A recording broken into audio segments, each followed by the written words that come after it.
Well, it's the most wonderful time of the year for techies. That's because this time there is now the Consumer Electronics Show. The 2017 CES kicks off in Las Vegas tomorrow. It's the gadget world's biggest trade show where companies from around the world convene to show off their best. Here to break it all down from CNET in Vegas is Editor-in-Chief of CNET News, Connie Guglielmo. Connie, good to see you. Thanks for having me on. All right, so car companies are showing up big time to this year's CES, especially the Faraday Future, which is being billed as a potential Tesla competitor. So the question is, does it live up to the hype? Right.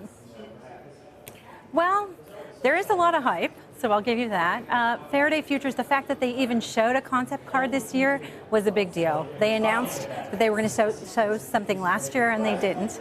And so the concept car that they showed looks very cool, has a range, it's an electric car, a range of 380 plus miles. It's got self-parking features, a lot of the autonomous car tech that we're talking about that's going to be really part of all cars in the future that they're building in.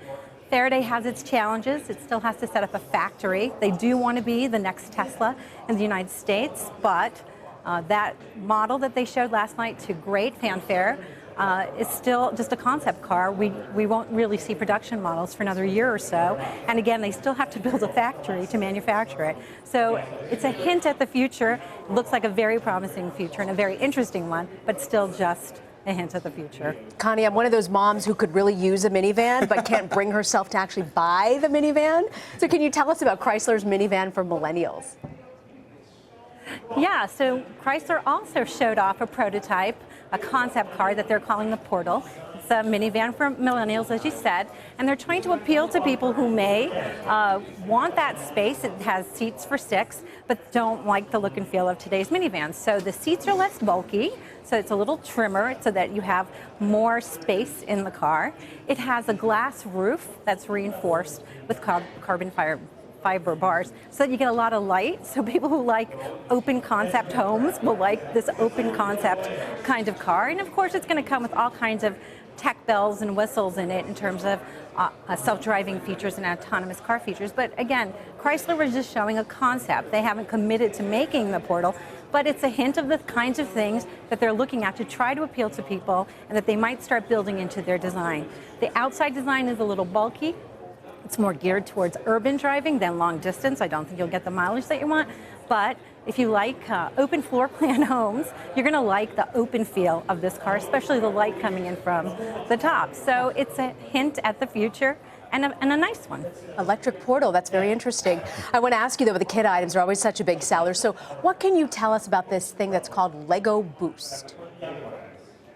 Yeah, Lego Boost is getting a lot of attention here at the show.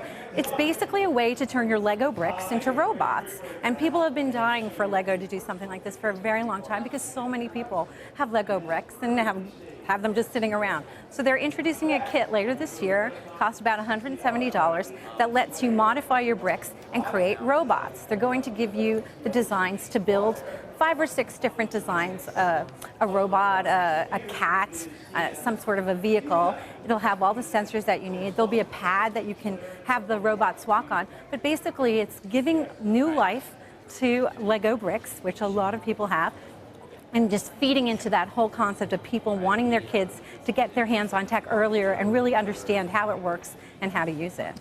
Wow. Rena, you can get the minivan. I am all over the Lego. I knew you would. I mean, that is so cool. I sat here watching the video with my mouth open, Connie. I want one. I really did.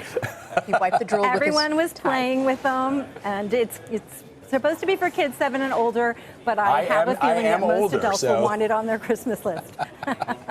Thank you, CNET Editor-in-Chief, Connie Guglielmo. Thank you so much, Connie. We appreciate it. Sure. My pleasure.